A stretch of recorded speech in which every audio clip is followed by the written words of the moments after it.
समीर भास्कर जी का दामाद था और जब से भास्कर जी और स्वरा जी का दामाद बना था कुछ ज्यादा ही हक जताता था स्वरा और भास्कर जी के घर में।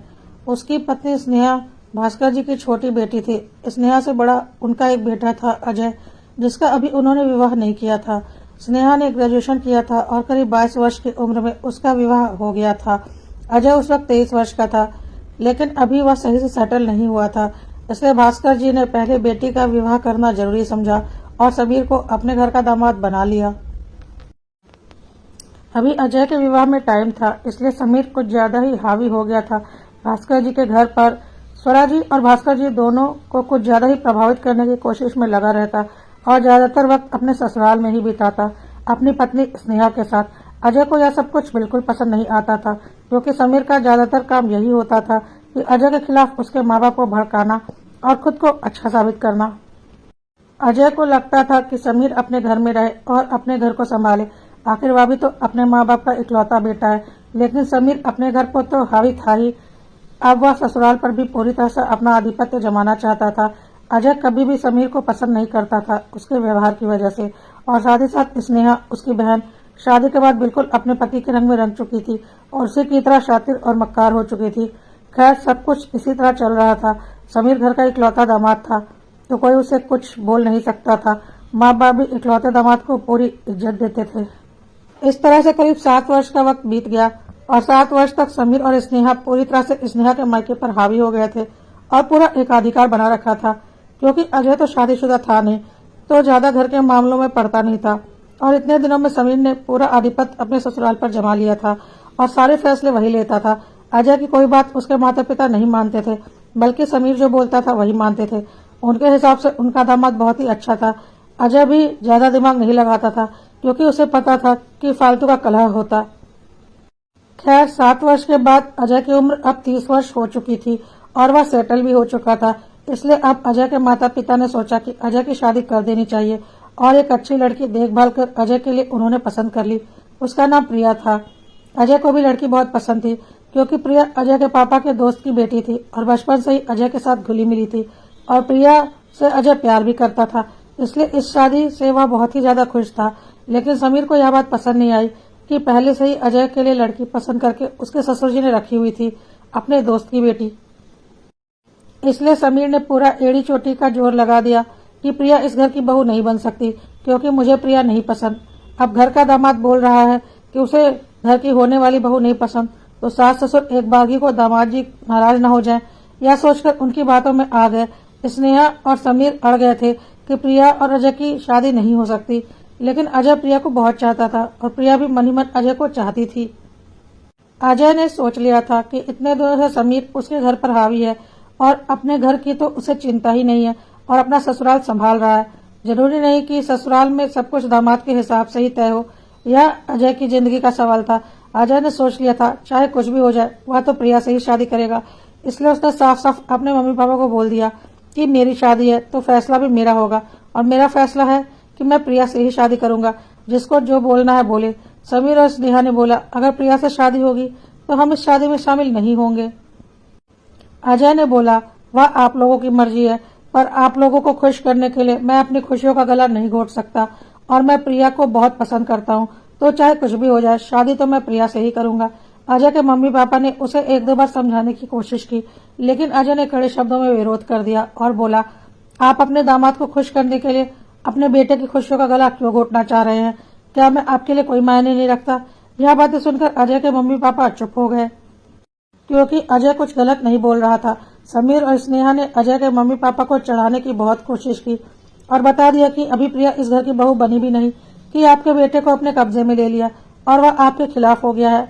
अब आप सोच लीजिए कि जब वह इस घर की बहू बनकर आ जाएगी तब आप लोगों का क्या हाल करेगी। और काफी ढेर सारी गलतफहमी प्रिया के बारे में अजय के माँ बाप के मन में भर दी, जिसे अजय के माँ बाप ने सच मान लिया कि अब उनका बेटा शादी के पहले ही इतना बदल चुका है तो शादी के बाद तो और भी ज्यादा बदल जाएगा। लेकिन अब वह क्या कर सकते थे? अजय तो प्रिया से शादी करने की जिद पर कायम था। खैर, अजय और प्रिया की शादी हो गई और प्रिया अजय की पत्नी बनकर अजय के घर में आ गई।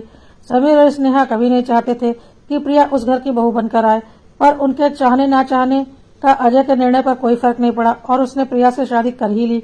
अब समीर और स्नेहा का बस यही काम होता कि वह जब भी भास्कर और स्वराज के घर जाते तो प्रिया और अजय के बारे में बहुत ढेर सारी अनर्गल बातें उसके माता पिता के मन में भरते रहते और उनके खिलाफ जहर भरते रहते, जिससे धीरे धीरे अजय के माता पिता अजय और प्रिया से नफरत करने लगे थे, क्योंकि समीर और स्नेहा ने इतनी गलत बातें उनके मन में भर दी थी कि उन्हें लगता था कि अजय और प्रिया ही उनके सबसे बड़े दुश्मन हैं।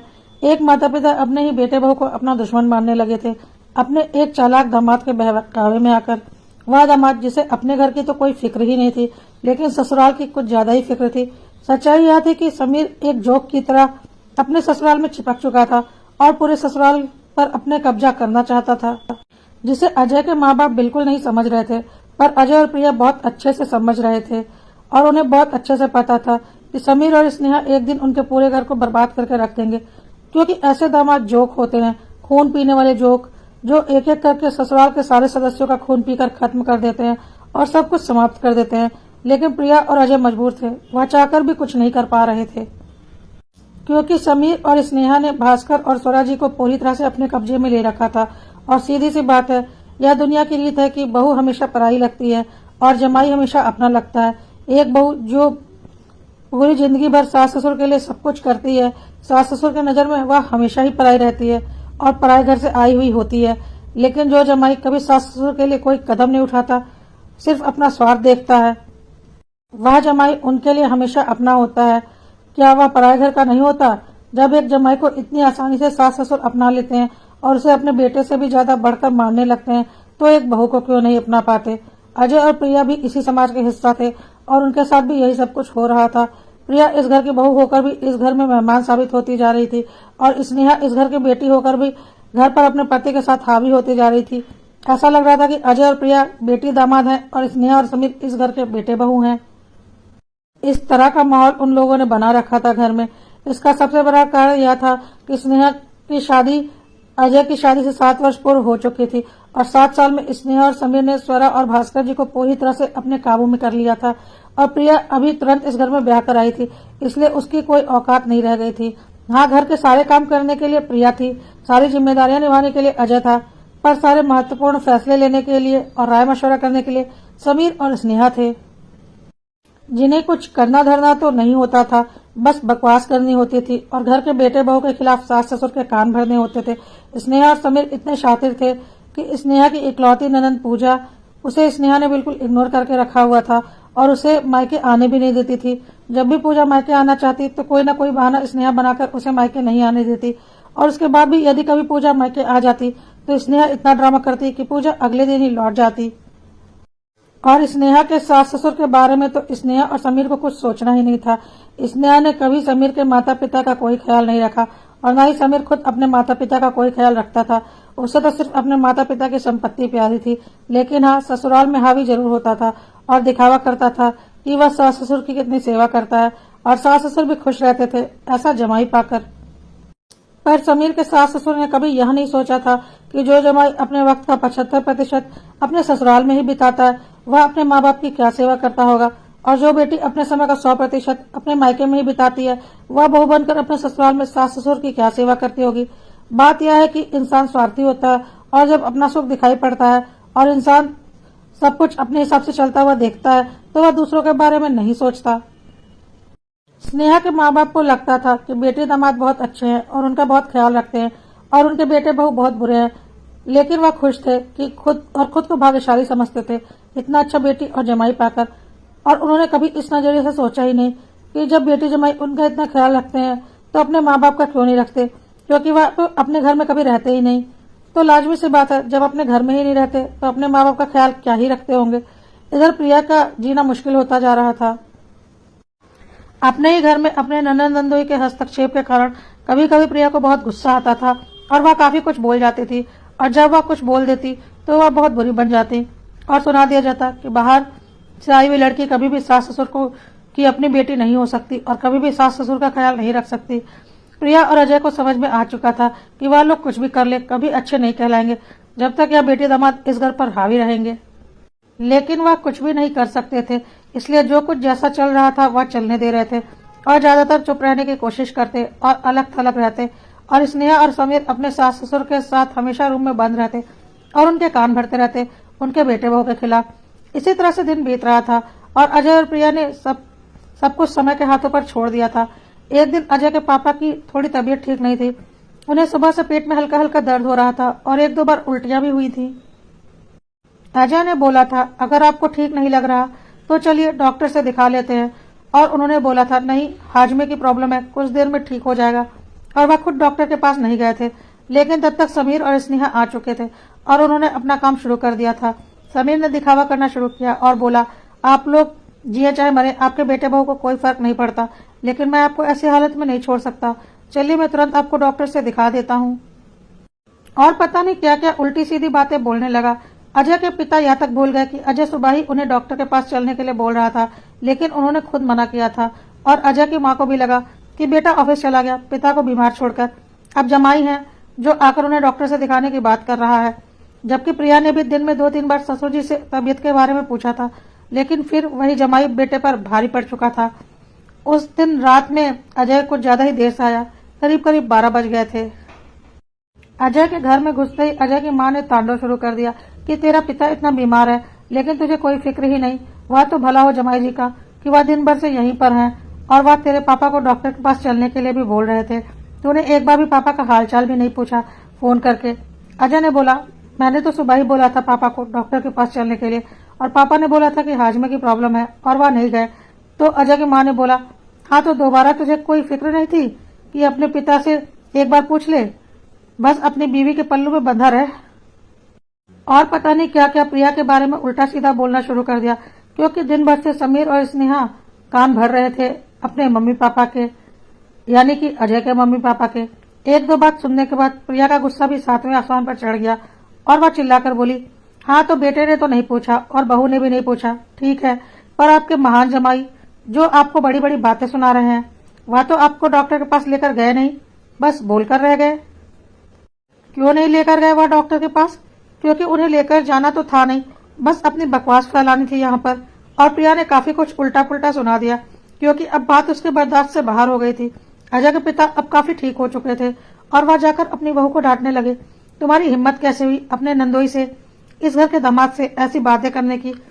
पर आज प्रिया काबू से बाहर हो गई थी और बोली, जब इस घर में ब्याह कर आई तब से जमाई दामाद बेटी यही सब सुन रही हूँ। मेरी और अजय की तो कोई औकात ही नहीं आपके लिए, सब कुछ आपके बेटी दामाद ही हैं। इतने ही अच्छे हैं आपके बेटे दामाद, तो क्यों नहीं आपको डॉक्टर के पास लेकर गए? बेटे ने पूछा तो आपने मना कर दिया और अब बेटे पर इल्जाम लगा रहे हैं। लेकिन आपके जमाई कौन सा आपको डॉक्टर के पास लेकर गए? दिन भर आपके कमरे में बैठकर आप दोनों के कान ही तो भर रहे हैं। क्या आपकी बेटी ने एक बार भी पूछा कि चलो पापा तबीयत खराब है, आपके लिए पतली खिचड़ी या दलिया बना दूं? नहीं, उसके लिए तो बहू है ना। आप लोगों को दिन भर परहेज का खाना किसने बनाकर खिलाया, आपके दामाद ने या आपकी बहू ने? लेकिन उस बहू की तो कोई औकात ही नहीं। जो बेटी जमाई बैठकर आपके कान भर रहे हैं वही आपके लिए सर्वस्व है, क्योंकि करना तो उन्हें कुछ है नहीं, सिर्फ कान ही तो भरने हैं, जो कि बैठे बैठे आसानी से हो जाता है। लेकिन अजय के मम्मी पापा को तो बस अपने बेटी जमाई पर ही भरोसा था और उन्होंने बोल दिया, देख ले अपने बीवी को, कितनी खातिरदारी करती है तेरे माँ बाप की, इतनी सेवा करती है तेरे माँ बाप की कि उनसे जबान लड़ा रही है। और देख अपने बहन बहनाई को, हम सास ससुर हैं फिर भी दिन भर से हमारे पास बैठे हैं। मेरी थोड़ी सी तबीयत खराब थी फिर भी उनसे रहा नहीं गया, अपना सारा काम धंधा छोड़कर सुबह से मेरे पास ही बैठे हैं रूम में। इतनी चिंता है उन्हें मेरी, और तूने एक बार पूछ लिया बस काफी हो गया। ऊपर से रात को 12 बजे घर आ रहा है और तेरी बीवी बातें बना रही है। अरे अपने बहन बहनों से कुछ सीख, माँ बाप की सेवा कैसे की जाती है। अजय ने बोला, हाँ मम्मी, हाँ पापा, माँ बाप की सेवा कैसे की जाती है यह तो मुझे इनसे ही सीखना पड़ेगा, जिसने खुद कभी अपने माँ बाप की कोई सेवा ही नहीं की। जरा अपने जमाई से एक बार पूछकर देखिए कि वह दिन भर यहाँ बिताते हैं तो अपने माँ बाप की सेवा कब करते हैं, क्योंकि माँ बाप की सेवा करने के लिए तो माँ बाप के साथ रहना पड़ता है और वह तो दिन भर यहीं रहते हैं सास ससुर के पास, तो उनके जन्मदाता की सेवा कौन करता है? आपके बेटे दामाद जब अपना 24 घंटा आपके घर में ही बिताते हैं। अजय के पिता ने बोला, तुझे बस बातें बनानी आती हैं अपनी गलतियां छुपाने के लिए। अजय ने बोला, मेरी गलतियां छोड़िए पापा, जरा एक बार अपने समधी जी से उनका हालचाल तो पूछ लीजिए, किस हाल में है वह, क्योंकि उनके बेटे बहू को तो उनकी कोई फिक्र नहीं। उनके बेटे को तो अपने ससुराल में सास ससुर के कान भरने से फुर्सत नहीं, ताकि अपने ससुराल को बर्बाद कर सके और सास ससुर की सारी संपत्ति हड़प सके, क्योंकि माँ बाप की संपत्ति तो हड़प ही रखी है और अब ससुराल की सारी संपत्ति हड़पना चाहते हैं। जानते हो मैं आज 12 बजे घर में क्यों आया हूँ? रुकिए, मैं आपको एक सच्चाई दिखाता हूँ, कहकर अजय ने अपना फोन स्पीकर पर डाला और किसी को फोन लगाया। उधर से फोन पूजा ने उठाया, यानी कि स्नेहा की ननद ने और समीर की बहन ने, और सीधा बोली, अजय भैया, अभी तक मेरे भैया भाभी घर नहीं आए, मुझे अपने ससुराल भी जाना है, मेरे बच्चे वहां पर अकेले हैं और ससुर जी भी बीमार रहते हैं, वहां से बार बार फोन आ रहे हैं, भैया भाभी से बोलिए जल्दी घर आ जाए, मैं सुबह से यहाँ पर हूँ। वैसे मैं यहाँ आना तो नहीं चाहती थी क्योंकि मेरे भैया भाभी को मेरा आना पसंद नहीं, लेकिन आज ऐसी मजबूरी आ गई कि मुझे आना ही पड़ा। आखिर मैं अपने पापा को इस हाल में तो नहीं छोड़ सकती थी। आप तो जानते ही हैं, आपसे क्या बोलूं, आपकी बहन है, लेकिन सच्चाई यह है कि समीर भाई और स्नेहा भाभी को मम्मी पापा की कोई फिक्र नहीं, लेकिन मैं तो उन्हें नहीं छोड़ सकती। लेकिन मैं भी मजबूर हूँ, अपने ससुराल में व्यस्त रहती हूँ और वैसे भी उन्होंने मुझसे रिश्ता इतना खराब कर रखा है कि मैं तो मायके आती ही नहीं, बस कभी कभी फोन पर बातें हो जाती हैं। पर आज पापा जब गिर गए और उनके कमर की हड्डी टूट गई तो मुझे आना ही था, क्योंकि मुझे पता है अपने भैया भाभी का हाल। हाँ, भैया को सुबह से फोन कर रही हूँ कि पापा गिर गए और शायद उनके कमर की हड्डी टूट गई है, लेकिन उन्होंने मुझे डांट कर फोन रख दिया कि बकवास बंद करो, पापा तो बूढ़े हो गए, फालतू का चलना फिरना करेंगे तो यह सब तो लगा ही रहेगा, खुद ही डॉक्टर के पास चले जाएंगे, मेरे पास वक्त नहीं है। मैंने स्नेहा भाभी को भी फोन किया था, पर उन्होंने तो मेरा नंबर देखकर ही फोन काट दिया। अब रात के 2 बज चुके हैं, इस वक्त मैं ससुराल नहीं जा सकती। मैंने बोल दिया है मैं सुबह 5 बजे तक पहुंच जाऊंगी।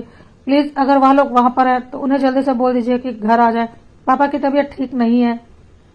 मम्मी अकेले कैसे सब कुछ संभालेंगी? वह तो आपका बहुत बहुत धन्यवाद कि आपने वक्त रहते मेरी मदद कर दी, नहीं तो मैं क्या करती। मैं तो भैया को फोन कर रही थी और वह मुझे ही डांट कर फोन काट दे रहे थे, और भाभी तो मेरा फोन उठा ही नहीं रही थी। पता नहीं कैसे इंसान है यह लोग, माँ बाप की सेवा भी नहीं की जाती और जरूरत पड़ने पर भी माँ बाप की कोई फिक्र नहीं। एक बार भी भाई भाभी ने फोन करके नहीं पूछा कि पापा कैसे हैं।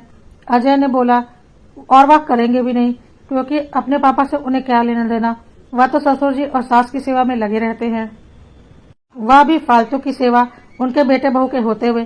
तुम्हें पता है मेरे पापा को हल्का सा हाजमे का प्रॉब्लम हो गया था, तो तुम्हारे भैया भाभी उनकी सेवा कर रहे हैं। और कौन सी सेवा पता है? कान भरने की सेवा, बेटा बहू के खिलाफ भड़काने की सेवा, क्योंकि परहेज वाला खाना तो उनकी बहू ने बना कर दिया और डॉक्टर के पास ले जाने की जिद मैंने की, लेकिन इसके बावजूद दिन भर मम्मी पापा के बेटे दामाद यानी कि आपके भैया भाभी ने उनकी सेवा की है। दिन भर अच्छे से कान भरे हैं मेरे मम्मी पापा के, मेरे और प्रिया के खिलाफ। अपने माँ बाप की तो फिक्र नहीं है उन्हें, और यहाँ ससुराल संभालने चले हैं। अच्छा, आप फिक्र मत कीजिए, कोशिश करता हूँ कि आपके भाई भाभी अपने माँ बाप के बारे में कुछ सोच लें और अपने घर आ जाएं। चलिए मैं बात करता हूँ। यह कहकर अजय ने फोन काट दिया। अजय के मम्मी पापा यह सब कुछ सुनकर हैरान थे और समीर और स्नेहा के पास कोई शब्द नहीं थे अपनी सफाई में बोलने के लिए। समीर अनजान बनते हुए बोला, अरे मुझे तो पता भी नहीं था कि पूजा इसलिए फोन कर रही है, मुझे लगा कि वह बस अपनी टाइम पास वाली फालतू बातें करने के लिए फोन कर रही है, और यहाँ पापा की तबीयत खराब थी इसलिए मैं थोड़ा परेशान था, इसलिए मैंने उसकी बात नहीं सुनी। और उधर स्नेहा भी बातें बनाने लगी कि पापा की तबीयत थोड़ी खराब थी ना, इसलिए मैं बार बार फोन कट कर रही थी, मुझे लगा बस बातें करने के लिए फोन कर रही है। अजय ने बोला, अपनी बकवास तुम दोनों बंद करो, तुम्हें बहुत अच्छे से पता था कि तुम्हारे पिताजी सुबह ही फिसल कर गिर चुके थे। यह बात फोन पर मैंने भी बताने की कोशिश की थी और समीर ने सुना भी था, लेकिन फिर भी उसने इग्नोर किया था। तुम्हें पता भी है कि तुम्हारे ससुर जी की कमर की हड्डी टूट गई है, लेकिन तुम्हें उससे क्या लेना देना, तुम्हें तो यहाँ अपने माँ बाप के कान भरने से मतलब है। वैसे भी तुम्हें अपने सास ससुर के लिए क्या करती होगी और क्या नहीं, या तो तुम और समीर अच्छे से जानते हो। आज इस उम्र में भी तुम्हारी सास घर के सारे काम अकेले करती है, और मम्मी पापा आप लोग खुद सोच कर देखिए कि जब आपकी बेटी दिन भर यहीं पर रहती है तो उसके सास ससुर के लिए खाना पीना कौन बनाता होगा और घर के बाकी काम कौन करता होगा। जवाब आपको खुद ही मिल जाएगा, लेकिन आप लोगों ने इस नजरिए से कभी सोचकर देखा ही नहीं। आपके हिसाब से तो आपकी बेटी दुनिया की सबसे अच्छी बेटी और सबसे अच्छी बहू है, एक ऐसी बहू जो कभी ससुराल में रहती ही नहीं, और आपका जमाई भी अपने दिन का ज्यादातर समय अपने ससुराल में गुजारता है, तो वह अपने माँ बाप की सेवा कब करता होगा, जरा सोच कर देखिए। लेकिन फिर भी आपके कान आपके बेटे के खिलाफ बहुत अच्छे से भरता है, तो आपके हिसाब से तो वह दुनिया का सबसे अच्छा जमाई है। एक बार जरा सोच कर देखिए कि आज तक क्या सेवा की है आपकी बेटी जमाई ने आपकी, सिवाय कान भरने के और आपके बेटे बहू के खिलाफ भड़काने के। जब भी जरूरत पड़ी है किया मैंने और प्रिया ने ही है, और आगे भी हम ही करेंगे। लेकिन आप लोग कभी इस तरह से सोचते ही नहीं। बस बेटी जमाई ने जो कह दिया उसे सच मान लिया। आपको पता है, आज सुबह पूजा का फोन मेरे पास आया। बहुत परेशान थी वह। बोली कि भैया भाभी को कई बार फोन कर चुकी हूँ, पापा गिर गए हैं, उनके कमर की हड्डी टूट गई है, लेकिन भैया मुझसे डांट कर बार बार फोन रख दे रहे हैं और भाभी तो फोन उठा ही नहीं रही। मैं क्या करूं? मम्मी और मैं अकेले नहीं संभाल सकते। प्लीज कुछ कीजिए, हमारी हेल्प कर दीजिए या भैया भाभी को भेज दीजिए। मैंने भी समीर को फोन किया था, लेकिन समीर ने बात टालकर फोन कट कर दिया। तो मैं समझ गया कि यह कितना नीच व्यक्ति है। और स्नेहा को तो मैं समझ ही चुका हूँ कि उसे कितनी फिक्र है अपने ससुराल और सास ससुर की। लेकिन मुझसे बर्दाश्त नहीं हुआ और मैं ऑफिस से सीधा स्नेहा के ससुराल चला गया, क्योंकि मुझे पता था पूजा अकेले नहीं संभाल पाएगी और पूजा के सास ससुर भी बीमार ही रहते हैं और शायद पूजा का पति अपने माँ बाप की देखभाल कर रहा होगा और बच्चे भी अभी छोटे ही हैं। इसलिए पूजा अकेले ही मैके आई, क्योंकि अपने भाई भाभी की औकात तो उसे बहुत अच्छे से पता थी कि वह उसके माँ बाप की कितनी सेवा करते हैं। और स्नेहा और समीर तो अपने बेटे दामाद का फर्ज निभा रहे होंगे और किसी भी कीमत पर अपने बेटे बहू का फर्ज को उन्हें निभाना नहीं। एक बुजुर्ग को मैं कैसे इस हाल में छोड़ सकता था? आखिर आप लोगों ने मुझे यह संस्कार तो नहीं दिया था। भले ही आप लोग मुझे कितना भी गलत समझे, लेकिन मैं ऐसा नहीं हूँ पापा। मुझसे बर्दाश्त नहीं हुआ और मैं सीधा स्नेहा के ससुराल चला गया। वहां पर अंकल को लेकर मैं हॉस्पिटल गया और वहां उनकी प्लास्टर लगवाई, फिर उन्हें घर लेकर आया। लेकिन डॉक्टर ने काफी परहेज कहा है। आंटी अकेले नहीं संभाल सकती, क्योंकि अंकल आंटी काफी बूढ़े और कमजोर हैं, सही खान पान नहीं मिलने की वजह से। क्योंकि इस उम्र में वह अकेले क्या क्या करेंगे और क्या बनाकर खाएंगे। उनके बेटे बहू तो किसी काम के है नहीं, यह बात वह बहुत अच्छे से जानते हैं। और साथ ही साथ वह बीमार भी रहते हैं। पूजा भी कितने दिनों तक मायके रहेगी, उसका अपना परिवार भी तो है। यह धर्म तो बेटे बहू का होता है, लेकिन उनके बेटे बहू तो बेटे दामाद का फर्ज निभाने में व्यस्त हैं। बेटे बहू का धर्म तो उन्होंने कभी निभाया ही नहीं। और अब आप बताइए, जो दिन भर आपके बेटे बहू के खिलाफ आपके कान भरते रहते हैं, वह अपने बेटे बहू का फर्ज ही नहीं निभा पा रहे। एक बार सोच कर देखिए, अगर आज मैं सही वक्त पर नहीं पहुंचता तो अंकल का क्या होता। और पूजा और आंटी अकेले नहीं मैनेज कर पा रही थी, बल्कि अंकल तो उठने की कंडीशन में भी नहीं है। मैंने एक लड़के को भी उनके यहाँ रखवा दिया है, जो अंकल को वॉशरूम वगैरह ले जाने के लिए। पूजा को सुबह 5 बजे तक अपने ससुराल भी पहुंचना है, क्योंकि वह उस घर की बहू है और शादी के बाद बेटे से ज्यादा बहू के फर्ज हो जाते हैं, जो कि पूजा अपने ससुराल में निभा भी रही है और प्रिया भी, और निभाना भी चाहिए। बस आपकी बेटी और दामाद ने आज तक नहीं निभाया, लेकिन आप लोगों ने आज तक इन बातों पर गौर नहीं किया, क्योंकि आपको तो बस अपने अच्छे बेटी और दामाद दिख रहे थे और वह बेटे बहू का कौन सा रूप दिखा रहे हैं यह आपने कभी गौर ही नहीं किया। लेकिन पता नहीं अभी भी आपके प्यारे बेटी दामाद अपने घर जाना चाहेंगे भी या नहीं, और पूजा अपने ससुराल वक्त पर पहुंच पाएगी या नहीं, क्योंकि वह तो तभी जा पाएगी ना जब उसके भाई भाभी यानी कि अंकल के बेटे बहू अपना फर्ज निभाने के लिए अपने घर आ जाएंगे। और ऐसा तो कभी होगा नहीं, क्योंकि वह बेटे बहू का धर्म तो कभी निभा नहीं सकते, क्योंकि उन्हें तो बेटी दामाद का धर्म निभाना है। और आप लोग जिन्हें लगता है कि मेरे बेटे दामाद दुनिया के सबसे अच्छे बेटे दामाद है, वह कभी इस तरह से सोच नहीं सकते कि जो दुनिया के इतने अच्छे बेटे दामाद हैं, क्या वह उतने ही अच्छे बेटा बहू भी हैं। आज अजय ने बहुत करारा तमाचा मारा था अपने बहन और बहनोई के गाल पर, और उन लोगों के पास अजय की बातों का कोई जवाब भी नहीं था। अजय के पिता ने समीर और स्नेहा की तरफ देखा और बोला, मेरी तबीयत तो ठीक है, मुझे कोई ऐसी खास जरूरत नहीं, तुम लोग तुरंत अपने घर जाओ। तुम्हारे पापा की इतनी हालत खराब है और तुम लोग यहाँ पर बैठे हो, तुरंत जाओ और अपने माँ बाप की सेवा करो। मेरी सेवा करने के लिए मेरे बेटे और बहू हैं। समीर और स्नेहा ने अपनी पकड़ ढीली होती देखी, क्योंकि आज उनकी बहुत बड़ी गलती पकड़ी गई थी।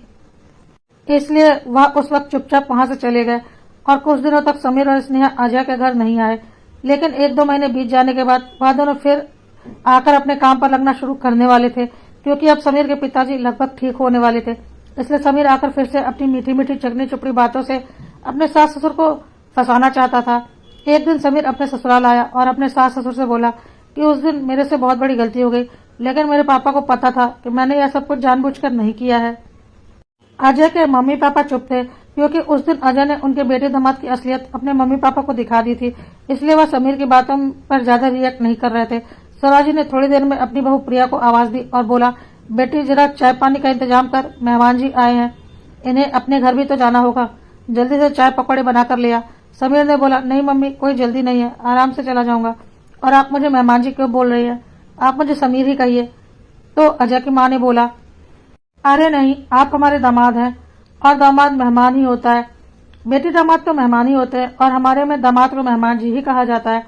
अजय की माँ ने इशारों इशारों में बता दिया था कि आप इस घर के लिए बस एक मेहमान हैं और दामाद हैं। इस घर के बेटा बहू बनने की कोशिश मत कीजिए। तभी अजय के पिताजी भास्कर जी ने बोला कि मेरी बीपी की गोलियां खत्म हो गई हैं। उनका इतना बोलना था कि उनके जमाई को तो बस एक मौका मिल गया और वह बोला, बस अभी लेकर आता हूँ पापा। लेकिन अजय के पिताजी ने बोला, अरे नहीं, आप तो हमारे घर के दामाद हैं, आप तो मेहमान हैं, मेहमान से हम काम थोड़ी ना करवाते हैं। अजय को फोन कर देता हूँ, वह लेकर आ जाएगा। मेरा बेटा बहुत ही काबिल और लायक है और इस जमाने में ऐसा बेटा और बहू पाकर मैं बहुत गर्व महसूस करता हूँ अपनी परवरिश पर। कुछ भाग्यशाली लोग ही होते हैं जिन्हें इतने अच्छे बेटे बहू नसीब होते हैं और हम उन्हीं भाग्यशाली लोगों में से एक हैं। यह बात कहते हुए भास्कर जी चाय और नाश्ता लेकर आई अपनी बहू प्रिया की ओर गर्व भरी नजरों से देख रहे थे और प्रिया की आंखों में एक संतुष्टि का भाव भी देख रहे थे। अब समीर और स्नेहा को समझ में आ चुका था कि उनका पत्ता इस घर से कट चुका है और अब अजय के माता पिता उनकी बातों में आने वाले नहीं। इसलिए चाय नाश्ता करके वह चुपचाप अपने घर की ओर चल दिए।